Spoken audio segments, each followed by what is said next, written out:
After this ruling, the presidency comes with a countdown. For 248 years, the Supreme Court avoided this question. Not once did it clearly say whether a president could face criminal charges for actions taken in office. Then, without warning, a Fox News alert cuts in and the court finally answers it. And here's the contradiction that makes this moment dangerous. The ruling sounds like protection, but when you look closer, it functions more like a trap. Factually, the court rules that a president has absolute immunity for actions within their core constitutional authority, some protection for official acts, and no immunity at all for unofficial ones. It's a 6-3 decision. Chief Justice John Roberts writes it himself. That's the framework. But here's why this matters to you, because this decision doesn't end cases. It rearranges them in time. It turns the presidency into a delay, not a shield. Notice what's missing. The court never clearly defines what an official act actually is. It doesn't resolve the charges. It pushes that responsibility downward to trial judges one decision at a time. And that shift quietly changes the balance of power, because now, the moment a presidency ends, every unresolved question rushes back into play. This is where the story flips. What looks like legal protection in the present becomes exposure in the future. The court didn't close the door. It built a corridor. And at the end of that corridor isn't politics. It's a courtroom. And once that corridor starts moving, there's no pause button. This doesn't land in isolation. It lands in the middle of an active collision between courts, a former president, and unfinished criminal cases. Factually, the Supreme Court says the rules now depend on one question. Was the conduct an official act or an unofficial one? Absolute immunity for the core. Some protection for official acts, none for unofficial acts. That's the line. But here's the pattern forming underneath it. At the same time this ruling drops, lower courts are already moving. The D.C. Circuit Court of Appeals issues decisions that directly undercut Trump's defenses. One example is explicit. A president cannot pardon himself. The court calls a pardon an act of mercy from one person to another. You cannot grant mercy to yourself. That door is closed. Another finding hits even harder. Immunity, according to that court, is much narrower than Trump argued. Most of the conduct he's accused of is described as personal or campaign-related, not official presidential duties. Now watch how fast this escalates. These rulings don't contradict each other. They interlock. The Supreme Court creates a filter. The lower courts immediately begin feeding cases through it. And that turns what looked like a pause into a sorting mechanism. Charges don't disappear. They get categorized. Here's the question that reframes everything. If the courts decide most of the conduct was unofficial, what protection is actually left? Because once that label is applied, immunity isn't weakened. It's gone. And this is where the larger pattern becomes impossible to ignore. The legal fight is no longer about whether a president can ever be charged. It's about how much of the alleged conduct survives the filter. And that answer determines whether this ends as a constitutional debate or something far more concrete. Here's the first hard proof that the shield is thinner than it sounds. Factually, the lower court lays it out in blunt terms. A president cannot pardon himself. The reasoning is simple and devastating. A pardon is described as an act of mercy from one person to another. That line matters because it means the power was never designed as a personal escape hatch. You can't grant mercy to yourself without breaking the logic of the law itself. That closes what had been one of the most talked about exit routes. Then comes the second hit. The same court says immunity only covers a very small range of actions, not broad behavior, not everything done while in office. Specifically, it does not protect conduct that was personal or related to a campaign. According to the court, most of what Trump is accused of doing falls into those categories. That's not commentary. That's the court drawing the boundary. Now, notice what they didn't say. They didn't say this weakens the cases. They didn't say prosecutors went too far. They didn't suggest delay as a remedy. Instead, they clarified that once actions are labeled unofficial, immunity doesn't apply at all. There's no balancing test. There's no gray zone left. This is where the story tightens, because once the facts have to be argued, the conversation changes completely. Legal theory fades into the background. Evidence moves to the center. And that shift is exactly what Trump's strategy was built to avoid. If immunity doesn't block the cases, then the only remaining defense is the facts themselves. And that's where the pressure starts to compound. This is where the situation stops being theoretical and starts looking familiar. In past moments of presidential crisis, the system bent toward resolution. When Richard Nixon left office, there were no years of courtroom battles. President Gerald Ford issued a pardon immediately. The country moved on. That pattern became the assumption. Big constitutional crisis, quiet exit, no prolonged legal reckoning. But factually, that's not what's happening here. This time, the courts are doing the opposite. Instead of clearing the path, they're formalizing it. The Supreme Court says immunity exists, but only within narrow boundaries. The lower courts immediately say most of the alleged conduct doesn't fit inside them. That combination normalizes something that used to feel unthinkable, a former president standing trial like any other defendant. Now watch the normalization happen in real time. The courts state that crimes serious enough to be impeachable are not protected by immunity. That matters because many of the charges involved, including election-related conduct and handling classified documents, fall squarely into that category. The implication is clear. Impeachment doesn't replace prosecution. It clears the way for it. This is the escalation point. What used to be treated as a political crisis is now being processed as a criminal one. The system isn't asking whether this is unprecedented anymore. It's acting as if the precedent question has already been answered. And once something becomes normal inside the system, it accelerates fast. Here's the second proof hit, and it's heavier than the first.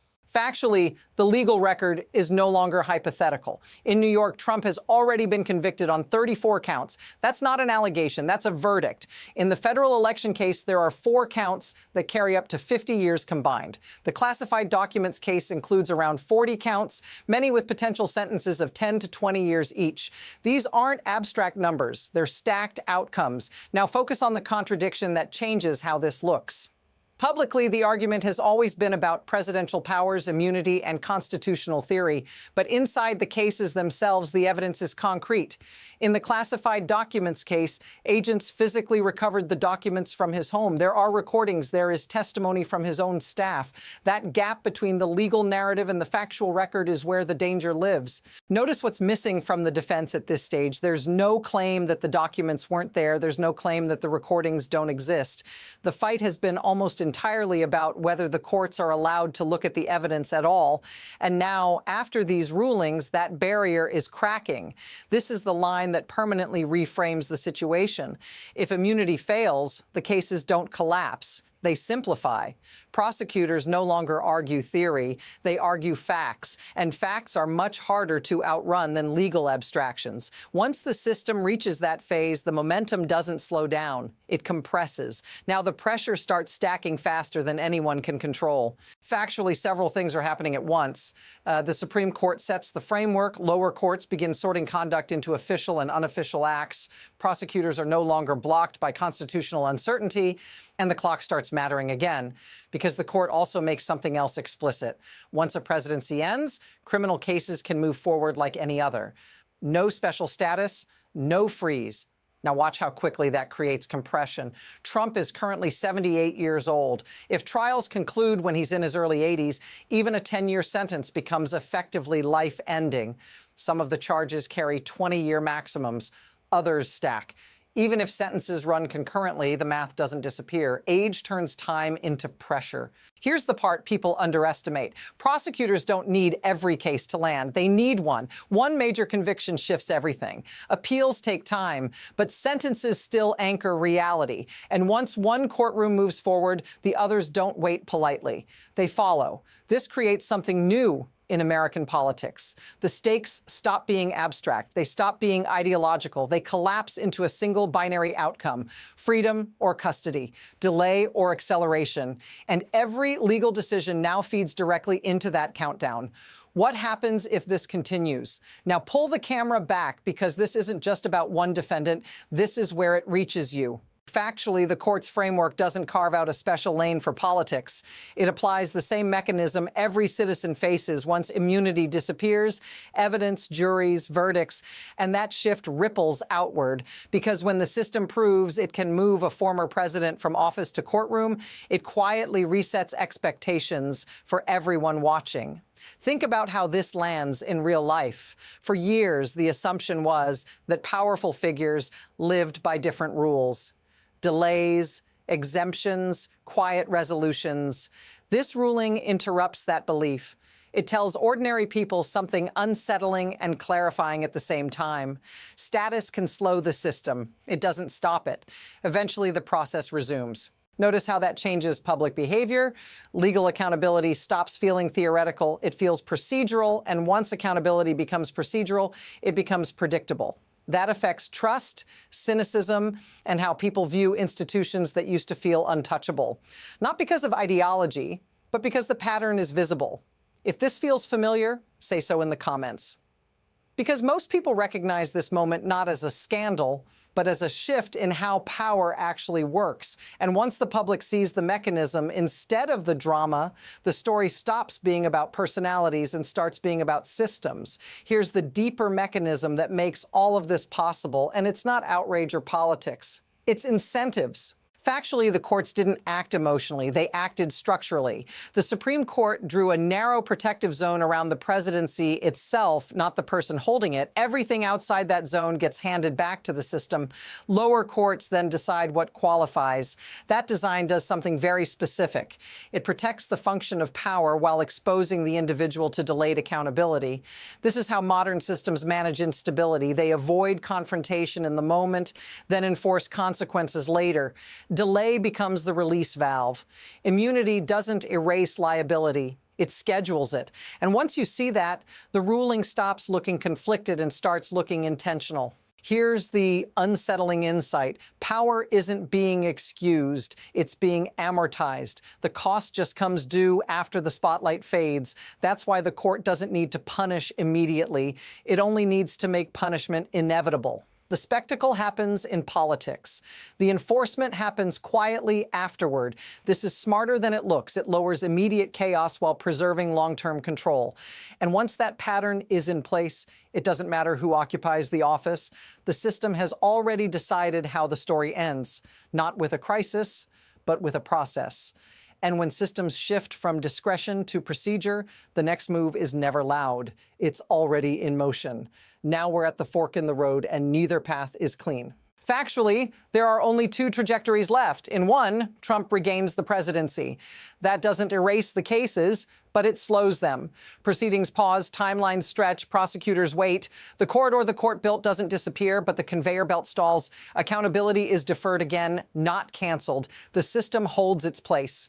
In the other path, he does not return to office. And this is where momentum takes over.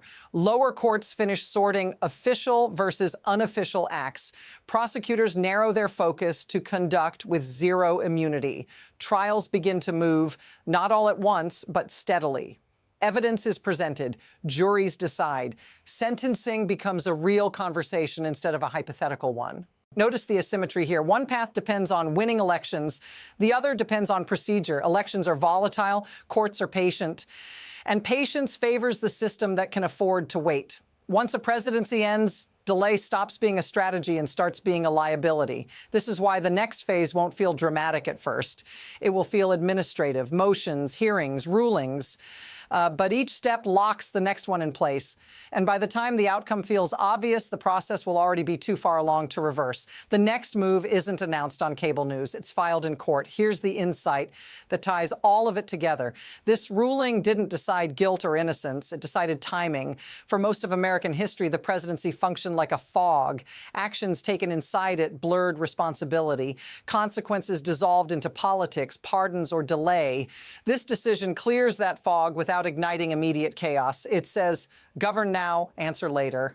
Factually, the court preserved the office while stripping the person of permanent protection. Official acts are shielded. Personal ones are not. And once the office is gone, so is the shield. What remains is a process that no longer asks whether it can act, only when. Reframe the entire story in one sentence. The presidency no longer erases accountability, it postpones it. And that postponement is the most dangerous part, because when consequences arrive late, they arrive fully formed. No bargaining, no shortcuts, just evidence, verdicts, and time. This isn't the end of the story. It's the template for the next one. How future presidents behave will change. How courts respond will harden. And the next case that tests this framework may move even faster. If you want to understand how that next test is already forming, follow and subscribe. Because once the rules are written, the only question left is who they catch next.